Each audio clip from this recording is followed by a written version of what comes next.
ସ୍ୱାଧୀନତା ପରବର୍ତ୍ତୀ ଓଡ଼ିଆ କ୍ଷୁଦ୍ର ଗଳ୍ପର ପ୍ରବୃତ୍ତି ଓ ପରିସର ସମ୍ପର୍କରେ ଆଲୋଚନା କର କିମ୍ବା ସ୍ୱାଧୀନତା ପରବର୍ତ୍ତୀ ଓଡ଼ିଆ ଗଳ୍ପର ଆତ୍ମିକ ଓ ଆଙ୍ଗିକ ବୈଚିତ୍ର୍ୟ ସମ୍ପର୍କରେ ଆଲୋଚନା କର।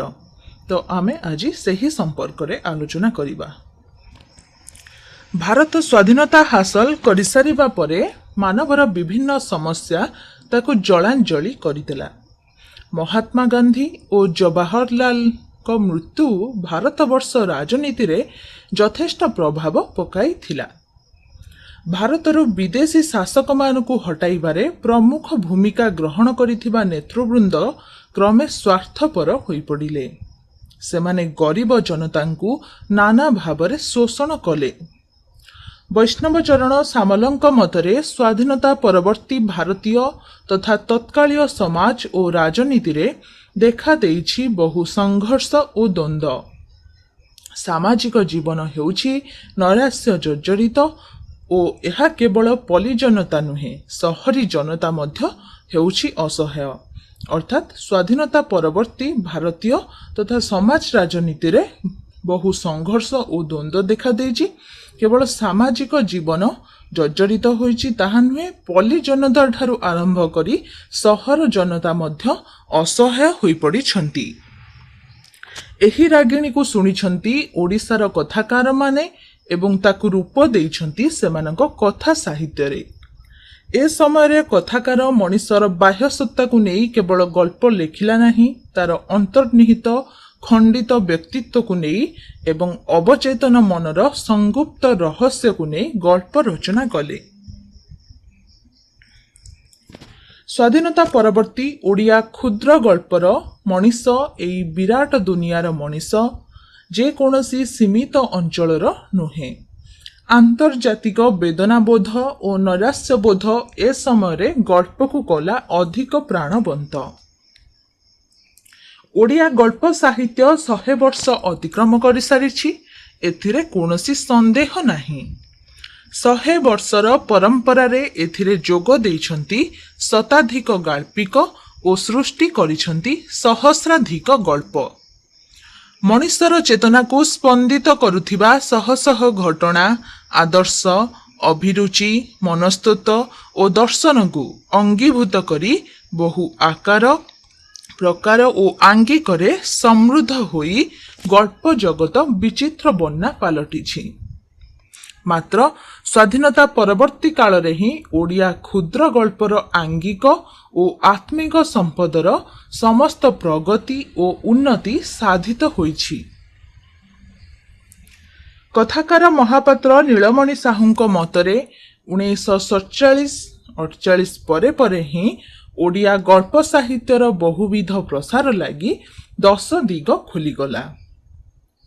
ଅର୍ଥାତ୍ ଦେଶ ସ୍ୱାଧୀନ ହେବା ପରେ ଗଳ୍ପ ସାହିତ୍ୟର ରଚନା ଓ ତାହାକୁ ପ୍ରଚାର ପ୍ରସାର ଲାଗି ବିଭିନ୍ନ ଦିଗରୁ ତାର ସୂତ୍ର ବାହାରିଲା।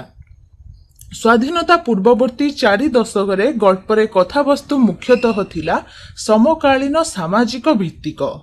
ଏହା ନୀତି ସଂସ୍କାର ବୋଧ ଏବଂ ବାସ୍ତବତାର ମିଶ୍ରଣ ରାଗିଣୀ ନେଇ ଝଙ୍କୃତ ହୋଇଥିଲା। କିନ୍ତୁ ସ୍ୱାଧୀନତା ପରବର୍ତ୍ତୀ କାଳରେ ବିଭିନ୍ନ କାରଣବଶତଃ ଓଡ଼ିଆ ଗାଳ୍ପିକ ନୂଆ କଥା, ନୂଆ ଭାବ ଓ ନୂଆ ଭଙ୍ଗୀ ଅନୁସରଣ କରିବାକୁ ପ୍ରୋତ୍ସାହିତ ହୋଇଛି। ଅର୍ଥାତ୍ ସ୍ୱାଧୀନତା ପୂର୍ବବର୍ତ୍ତୀ କାଳରେ କେବଳ କଥାବସ୍ତୁ ହିଁ ମୁଖ୍ୟତଃ ଥିଲା ଏବଂ ପରବର୍ତ୍ତୀ କାଳରେ ନୂଆ କଥା, ନୂଆ ଭାବ, ନୂଆ ଭଙ୍ଗୀ ତଥା ନୂଆ ରୁଚିକୁ ଅନୁସରଣ କରି ପ୍ରୋତ୍ସାହିତ ହୋଇଛି। ଏହି ପ୍ରସଙ୍ଗଟି ଟିକେ ବ୍ୟାପକ ଭାବରେ ବିଚାର କଲେ ଜଣାଯିବ ଯେ ସାହିତ୍ୟରେ ପ୍ରୟୋଗ ତ ପରୀକ୍ଷା କେବଳ ଆଙ୍ଗିକକୁ ଆଶ୍ରୟ କରେ ନାହିଁ, ଏହା ଆତ୍ମିକ ରସ ସମ୍ପଦକୁ ମଧ୍ୟ ଗ୍ରହଣ କରିଥାଏ। ପ୍ରଥମଟିରେ ଗଳ୍ପର ଗଠନ, ଆକାର, ପ୍ରକାର, ରୀତି ଓ ଭାଷା ଇତ୍ୟାଦି ପ୍ରସଙ୍ଗୀଭୂତ ହୁଏ ଏବଂ ଦ୍ୱିତୀୟଟିରେ ଗଳ୍ପର ବିଷୟବସ୍ତୁ, ଦର୍ଶନ, ଚରିତ୍ର ପ୍ରସଙ୍ଗୀଭୂତ ହୋଇଥାଏ। ଅର୍ଥାତ୍ ଏଥିରେ କେବଳ ଆତ୍ମିକ ଅନୁଭୂତି ହୁଏ ନାହିଁ, ଆଙ୍ଗିକର ମଧ୍ୟ ଚିତ୍ର ପରିକଳ୍ପିତ ହୋଇଥାଏ। ଓଡ଼ିଆ କ୍ଷୁଦ୍ର ଗଳ୍ପରେ ସ୍ୱାଧୀନତା ପରବର୍ତ୍ତୀ କାଳରେ ବାସ୍ତବବାଦର ପ୍ରୟୋଗ ପରିଲକ୍ଷିତ ହୋଇଥାଏ। ଗୋଦାବରୀ ମହାପାତ୍ରଙ୍କ ଠାରୁ ଏଯାଏଁ ଗାଳ୍ପିକଙ୍କ ଗଳ୍ପର ବାସ୍ତବବାଦର ନାନାଧିକ ପ୍ରୟୋଗ ପରିଦୃଷ୍ଟ ହୋଇଥାଏ। ଫକୀରମୋହନଙ୍କର ଓଡ଼ିଶାର ସାମାଜିକ, ସାଂସ୍କୃତିକ ଓ ରାଜନୈତିକ ପ୍ରାଣସ୍ପନ୍ଦନର ଯଥାର୍ଥ ରୂପକାର ଭାବେ ଗୋଦାବରୀଶ ମହାପାତ୍ର ପ୍ରତିଷ୍ଠିତ। ସାମାଜିକ ବାସ୍ତବତାର ଚିତ୍ରପଟ ସହ ରାଜନୈତିକ ବ୍ୟଙ୍ଗର ସମନ୍ୱୟ ଗୋଦାବରୀଶଙ୍କ ଗଳ୍ପ ଦିଗନ୍ତକୁ ବ୍ୟାପ୍ତ କରିଛି। ଯନ୍ତ୍ର ସଭ୍ୟତାର ଅଭିଘାତରେ କୁଟୀର ଶିଳ୍ପ ବିକଳ ଚିତ୍ର ଦେବାକୁ ଗଲାବେଳେ ଗୋଦାବରୀଶ ଆପଣାର ବାସ୍ତବବାଦୀ ଦୃଷ୍ଟିକୋଣକୁ ପ୍ରକଟ କରିଛନ୍ତି। ମାଗୁଣୀର ଶଗଡ଼ରେ ବାସ୍ତବ ରୂପାୟନ ଘଟିଛି।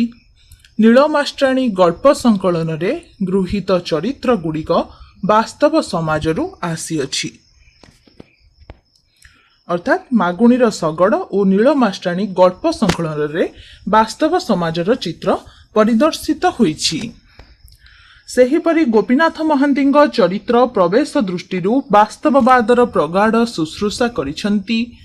ମନୋଜ ଦାସଙ୍କ ଗଳ୍ପରେ ମଧ୍ୟ ବାସ୍ତବବାଦର ଭିନ୍ନ ରୂପ ପ୍ରତ୍ୟକ୍ଷ କରାଯାଏ।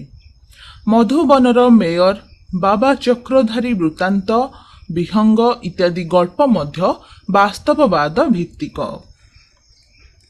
ମହାପାତ୍ର ନୀଳମଣି ସାହୁ, ଶାନ୍ତନୁ କୁମାର ଆଚାର୍ଯ୍ୟ, କୃଷ୍ଣପ୍ରସାଦ ମିଶ୍ର, କିଶୋର ଚରଣ ଦାସ, ରବି ପଟ୍ଟନାୟକ, ବୀଣାପାଣି ମହାନ୍ତି ଓ ଚନ୍ଦ୍ରଶେଖର ରଥ ପ୍ରମୁଖ ଗାଳ୍ପିକଙ୍କ ଦୃଷ୍ଟିରେ ବାସ୍ତବବାଦର ଭିନ୍ନ ଭିନ୍ନ ରୂପରେଖ ଅନ୍ୱେଷିତ ହୋଇପାରେ। ପ୍ରଗତିବାଦୀ ସାହିତ୍ୟର ପ୍ରଥମ ବାର୍ତ୍ତାବହ ଭଗବତୀ ଚରଣ ପାଣିଗ୍ରାହୀ ଅର୍ଥ ପରମାର୍ଥ ପ୍ରବନ୍ଧରେ ଯେଉଁ ଐତିହାସିକ ସିଦ୍ଧାନ୍ତ ଉଲ୍ଲେଖ କରିଛନ୍ତି ଓ ଓଡ଼ିଆ ଶ୍ରମିକର ଦୁର୍ଦ୍ଦଶା ପ୍ରତି ସମ୍ବେଦନଶୀଳ ହୋଇଛନ୍ତି, ତାହା ମାର୍କ୍ସବାଦୀ ସାହିତ୍ୟ ତତ୍ତ୍ୱ ସମ୍ପର୍କରେ ଧାରଣା ଦିଏ। ଶ୍ରୀଯୁକ୍ତ ଅନନ୍ତ ପଟ୍ଟନାୟକଙ୍କ ଗଳ୍ପଧାରାରେ ମାର୍କ୍ସବାଦର ସ୍ତରକୁ ଆମେ ଲକ୍ଷ୍ୟ କରୁ ସ୍ୱାଧୀନତା ଆନ୍ଦୋଳନ ଓ କୃଷକ ଆନ୍ଦୋଳନର ପଟ୍ଟଭୂମିରେ। ଅର୍ଥାତ୍ ଆମେ ମାର୍କ୍ସବାଦର ସ୍ୱରକୁ ସ୍ୱାଧୀନତା ଆନ୍ଦୋଳନ ଓ କୃଷକ ଆନ୍ଦୋଳନର ପଟ୍ଟଭୂମିରେ ଆମେ ଦେଖିଥାଉ। ତେଣୁ ତାଙ୍କ ଗଳ୍ପର ଆଲୋଚ୍ୟ ଚରିତ୍ରମାନେ ଜାତୀୟ ମୁକ୍ତି ସଂଗ୍ରାମ ମଧ୍ୟ ଦେଇ ଏକ ଶ୍ରେଣୀହୀନ ସମାଜ ଗଠନର ସ୍ୱପ୍ନ ଦେଖିଛନ୍ତି। ଆଲୋଚ୍ୟ ଗଳ୍ପକାରକଙ୍କ ବ୍ୟତୀତ ସର୍ବଶ୍ରୀ ଗୌର ପଟ୍ଟନାୟକ, ପ୍ରଫୁଲ୍ଲ ରଥ, ଦେବେନ୍ଦ୍ର ମହାନ୍ତି, ଦେବେନ୍ଦ୍ରନାଥ ମାନସିଂ ଓ ସତ୍ୟନାରାୟଣ ମିଶ୍ର ପ୍ରମୁଖ ତରୁଣ ଗାଳ୍ପିକମାନେ ସପ୍ତମ ଓ ଅଷ୍ଟମ ଦଶକରେ ପ୍ରଗତିବାଦୀ ଚିନ୍ତାଧାରାରେ ବିଶିଷ୍ଟ ଗଳ୍ପ ରଚନା କରିଯାଇଛନ୍ତି। ଜୀବନର ସନ୍ଦିଗ୍ଧତା ଓ ଉଦ୍ଭଟତା, ମଣିଷର ସ୍ୱାଧୀନତା, ଦାୟିତ୍ୱବୋଧ, ଉଦ୍ବେଗ, ବିଚ୍ଛିନ୍ନତା, ସୀମାବଦ୍ଧତା ତଥା ମୃତ୍ୟୁ ଆଦି ଅସ୍ତିତ୍ୱବାଦର ମୁଖ୍ୟ ବିଷୟ ଯେଉଁ ସାହିତ୍ୟରେ ବିଶେଷ ଭାବରେ ପ୍ରତିଫଳିତ, ତାକୁ ଅସ୍ତିତ୍ୱବାଦୀୟ ସାହିତ୍ୟ ଭାବେ ଗଣିବା ସମୀଚୀନ। ଅର୍ଥାତ୍ ସାହିତ୍ୟରେ ବାସ୍ତବବାଦ ସ୍ୱର ପରିଲକ୍ଷିତ ହେଉଛି, ସ୍ଥିତିବାଦ ସ୍ୱର ପରିଲକ୍ଷିତ ହେଉଛି ଏବଂ ଏଠାରେ ଅସ୍ତିତ୍ୱବାଦ ସ୍ୱର ମଧ୍ୟ ପରିଲକ୍ଷିତ ହେଉଛି। ସ୍ୱାଧୀନତା ପରବର୍ତ୍ତୀ ଓଡ଼ିଆ ଗଳ୍ପରେ ଏହାର ସ୍ୱର ଓ ସ୍ୱାକ୍ଷର ମଧ୍ୟ ସ୍ପଷ୍ଟ। ସର୍ବଶ୍ରୀ ଗୋପୀନାଥ ମହାନ୍ତି, ସୁରେନ୍ଦ୍ର ମହାନ୍ତି, କିଶୋର ଚରଣ ଦାସ, ଅଖିଳ ମୋହନ ପଟ୍ଟନାୟକ, ରବି ପଟ୍ଟନାୟକ, ଚନ୍ଦ୍ରଶେଖର ରଥ ପ୍ରମୁଖଙ୍କ ଗଳ୍ପରେ ସ୍ଥିତିବାଦର ସ୍ୱରୂପ ନିର୍ଣ୍ଣୟ। ଗୋପୀନାଥ ମହାନ୍ତିଙ୍କ ପିମ୍ପୁଡ଼ି ଗଳ୍ପରେ ପ୍ରକଟିତ ଜୀବନ ସଂଗ୍ରାମର ଟିକିନିଖି ଓ ମାର୍ମିକ ବିବରଣୀ ମଣିଷର ସ୍ଥିତିବାଦୀ ଚେତନାର ପ୍ରତୀକ, ମଣିଷର ସ୍ଥିତି ପାଇଁ ଅଗମ୍ୟ ଜୀବନ ଜଞ୍ଜାଳକୁ ସ୍ୱୀକାର କରିଥାଏ। ସୁରେନ୍ଦ୍ର ମହାନ୍ତିଙ୍କର ମଧ୍ୟ କୃଷ୍ଣଚୂଡ଼ା ପ୍ରଭୃତି ଗଳ୍ପରେ ସ୍ଥିତିବାଦୀ ଚେତନାର ସ୍ୱର ଅନ୍ୱେଷିତ ହୋଇପାରେ। କିଶୋରୀ ଚରଣ ଦାସଙ୍କ ଘେରାଉ, ରାତି କୁକୁର, ଗୋଟିଏ ଲାଲ ସନ୍ଧ୍ୟା, ତ୍ରୟୋବିଂଶ ମୃତ୍ୟୁ ଭଳି କେତେକ ଗଳ୍ପରେ ସ୍ଥିତିବାଦୀ ଚେତନା ସୁଚିତ୍ର। ସ୍ୱାଧୀନୋତ୍ତର ଓଡ଼ିଆ ଗଳ୍ପ କ୍ଷେତ୍ରରେ ମନସ୍ତତ୍ୱ ଆଧାରିତ ଗଳ୍ପ ରଚନାରେ କୃତିତ୍ୱ ଅର୍ଜନ କରିଥିବା କଥାକାରଗଣ ହେଲେ ମନୋଜ ଦାସ, ବାମାଚରଣ ମିତ୍ର, ଶାନ୍ତନୁ କୁମାର ଆଚାର୍ଯ୍ୟ, କିଶୋରୀ ଚରଣ ଦାସ, କୃଷ୍ଣପ୍ରସାଦ ମିଶ୍ର ଓ ବୀଣାପାଣି ମହାନ୍ତି ପ୍ରମୁଖ। ସ୍ୱାଧୀନୋତ୍ତର ଓଡ଼ିଆ କ୍ଷୁଦ୍ର ଗଳ୍ପର ଆଧ୍ୟାତ୍ମିକ ଚେତନାର ପ୍ରୟୋଗ ଦୃଷ୍ଟିରୁ କଥାକାର ମନୋଜ ଦାସ ଅଗ୍ରମ୍ୟ।